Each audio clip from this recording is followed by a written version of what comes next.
Hi friends, நான் தான் உங்கள் திருச்சி பொண்ணு மீனா யூடியூப் சேனல்லேருந்து பேசுகிறேன். இன்றைக்கி சண்டே, அதனால் மட்டன் குழம்பு வச்சுக்கலாம். ஓகேங்களா? மட்டன் 1/2 கிலோ எடுத்து கழுவி வச்சுருக்கேன். மட்டனுக்கு தேவையான இன்க்ரீடியன்ட்ஸ்லாம் எடுத்து வச்சுக்கலாம். என்னென்னா, சின்ன வெங்காயம் ஒரு 1/4 கப்பு, 3 பச்சை மிளகா, ஒரு 3 தக்காளியை கட் பண்ணி வச்சுருக்கேன். அடுத்தது இஞ்சி பூண்டு பேஸ்ட் அரைச்சி வச்சுருக்கேன். அவ்வளோதான். இதில் மட்டனில் நம்ம இது எல்லாத்தையும் சேர்த்துக்கலாம். எப்படி என்னன்றதை பார்த்துட்டே இருங்க. ரொம்ப ரொம்ப சிம்பிள் தான், ஆனால் செம்ம டேஸ்ட்டாக இருக்கும். பச்சை மிளகா, சின்ன வெங்காயம் போட்டுக்கலாம். நெக்ஸ்ட்டு தக்காளியை நல்லா நைஸாக அரைச்சி ஊற்றிக்க போகிறோம். அது ஏன்னா அப்போ தான் நமக்கு அந்த கிரேவி நல்லா டேஸ்ட் கொடுக்கும். தக்காளி அந்த தோலெல்லாம், இப்போ வர தக்காளிகள்லாம் பார்த்திங்கன்னா எவ்வளோ தான் வணக்கினாலும் கல் மாதிரி தான் இருக்குது வேக வச்சாலும். அதனால தான் நம்ம மிக்சியில் அரைச்சி ஊற்றிக்கிறோம். அடுத்து இஞ்சி பூண்டு பேஸ்ட்டு போட்டுக்கலாம்.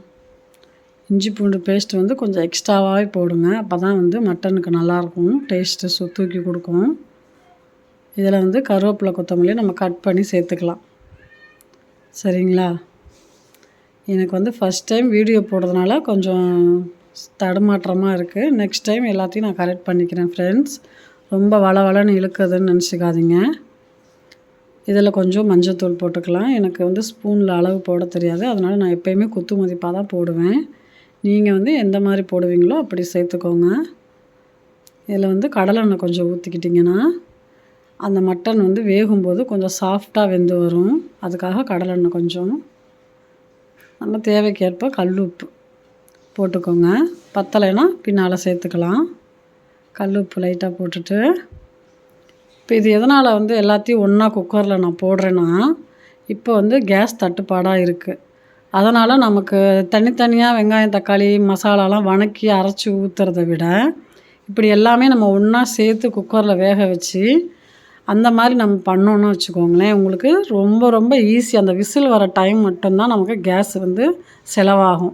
அதிக கேஸ் செலவு ஆகாது. அதுக்காக தான் ஃப்ரெண்ட்ஸ் இந்த மெத்தடு புதுசாக நான் பண்ணியிருக்கேன். இதுக்கு முன்னாடி யாரும் போட்டிருக்காங்களான்னு எனக்கு தெரியாது, ஆனால் ஃபஸ்ட் டைம் நான் போட்டிருக்கேன். பார்த்துக்கலாம் எப்படின்னு. இதை நல்லா கிளறி விட்டுக்கிடலாம். இந்த உப்பு, இஞ்சி பூண்டு பேஸ்ட்லாம் இந்த மட்டனில் சாறுற அளவுக்கு போட்டுக்கிட்டு, அடுத்து என்னென்னா ஒரு 10 நிமிஷம் வச்சுருப்போம். ஓகேங்களா? 10 நிமிஷம் கழித்து மசாலா ஐட்டம் போட்டுக்கலாம். ஏன்னா மல்லித்தூள் கொஞ்சமாக போட்டுக்கோங்க.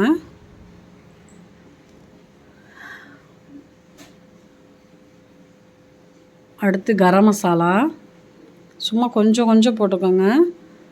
இது கறி மசாலா, அவ்வளோதான். மட்டன் மசாலா, கறி மசாலா தனித்தனியாக தான் இருக்குது. இது எல்லாத்துலேயும் கொஞ்சம் கொஞ்சம் போட்டுக்கோங்க. மிளகாத்தூள் கொஞ்சம் காரத்துக்கு தகுந்த மாதிரி போட்டுக்கோங்க. ஏற்கனவே 3 பச்சை மிளகா போட்டிருக்கோம்.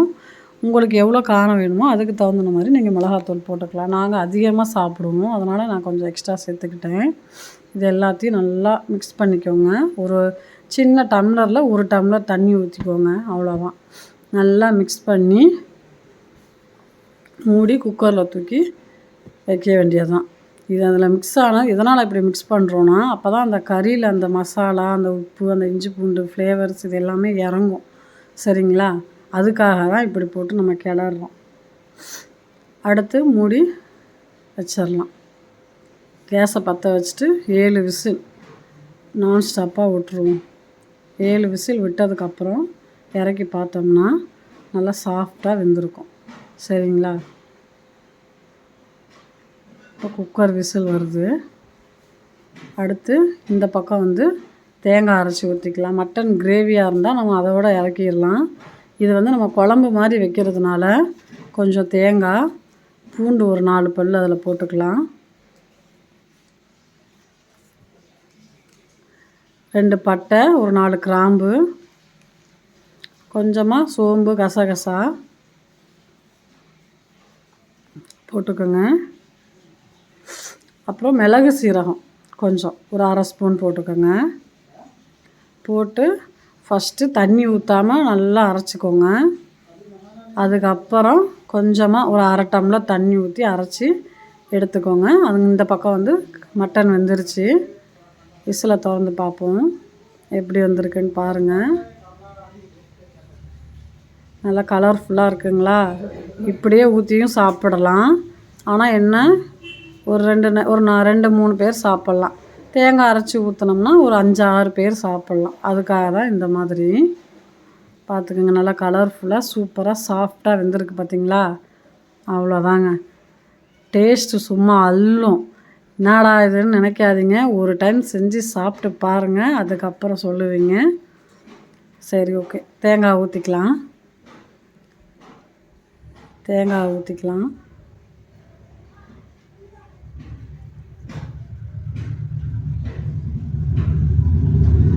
அந்த மிக்ஸி ஜார் இருக்குது பார்த்தீங்களா, அதில் கொஞ்சம் தண்ணியை கலந்து நமக்கு குழம்பு எவ்வளோ வேணுமோ அவ்வளோ தண்ணி அந்த மிக்ஸி மூடியை கழுவி ஊற்றிடலாம்.